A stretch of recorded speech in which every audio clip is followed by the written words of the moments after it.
Welcome back to the 223 build series.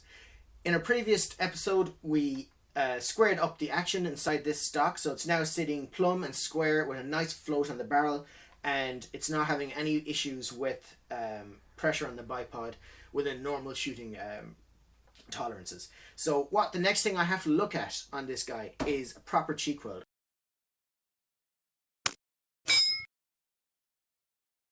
A lot of people overlook the importance of having a proper comb riser.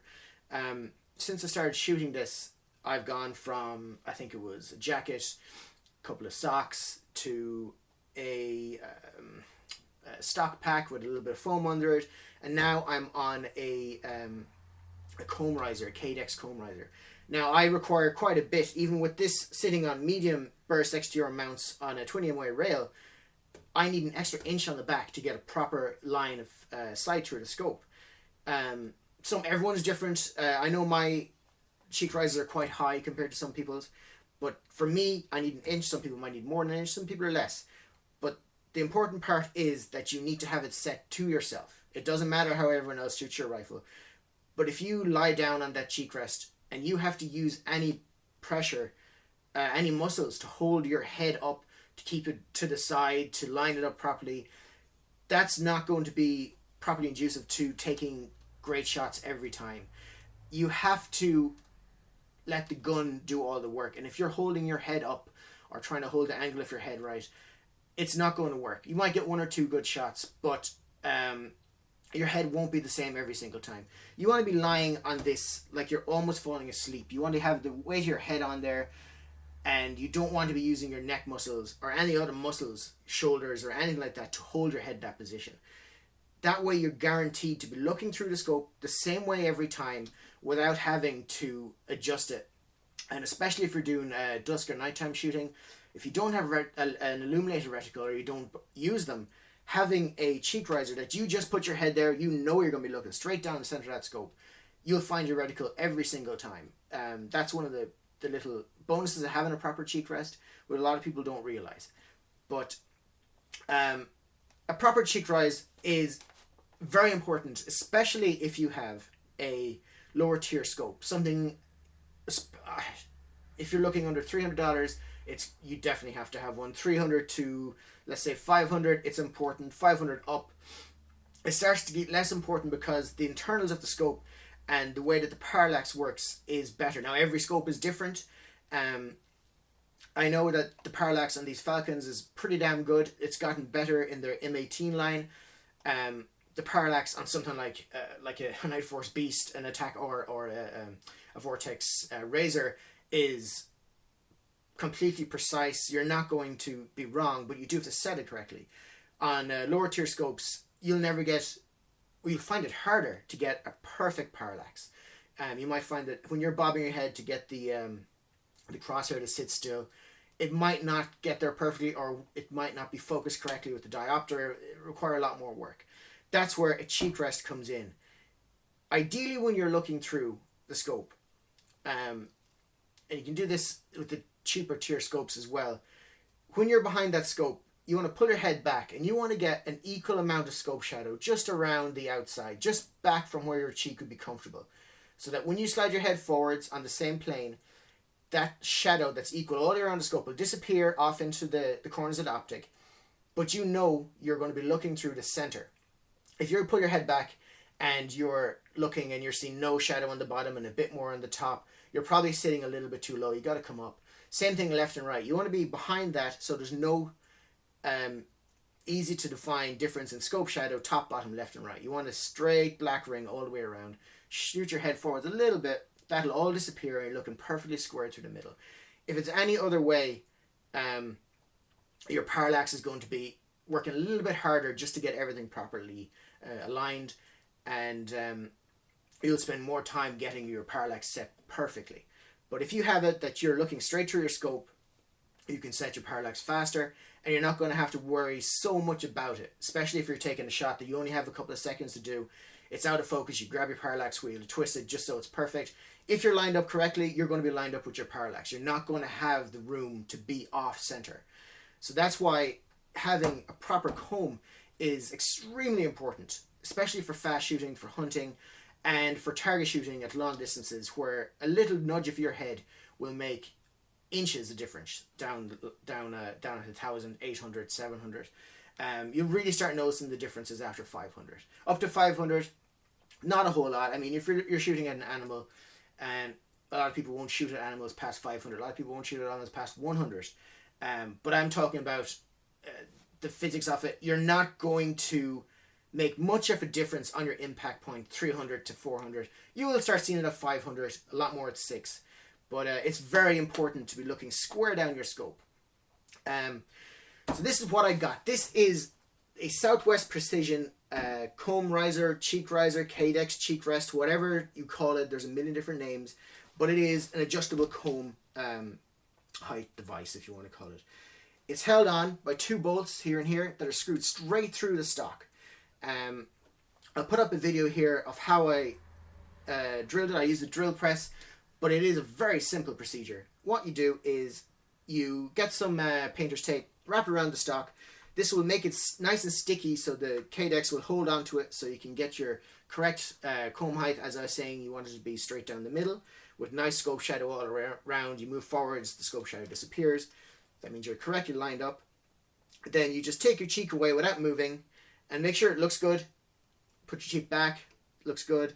Put a little mark through the painter's tape where you want the bolt to go through.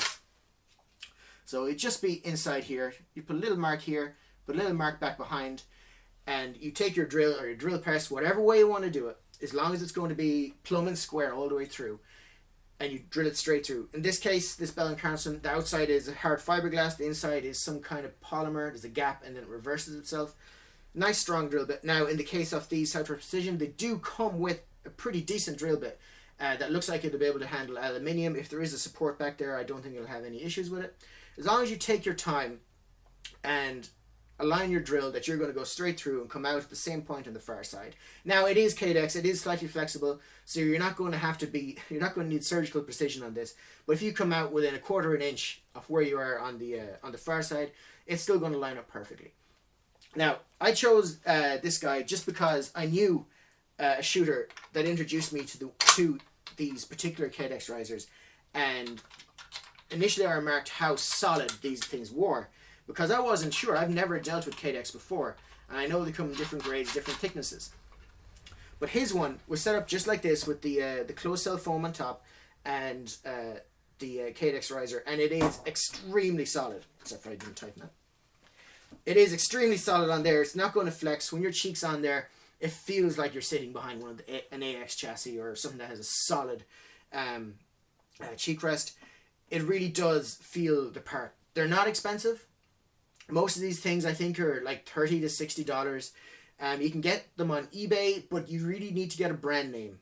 I suggest either these ones, just because I've used them myself, or the Matthews Fabrications one, which are awesome cheek rests as well. And he will customize the cheek rest for the type of gun you order. So when you make your order, you tell him it's going on a 1022, it's going on a Bell & Carlson Remington 700. He'll make sure he sends you the right one, because there'll be nothing more aggravating than getting the cheek rest that's too skinny for your particular stock. So this one I knew would fit because I seen it on one of these before, so I went with one. It's 0.1, almost 0.2 inches in width, or if you're looking at millimeters, it's almost 5 millimeters thick. So it is a quite heavy material. It's not going to flex, and that's what I've seen a lot of the ones on eBay.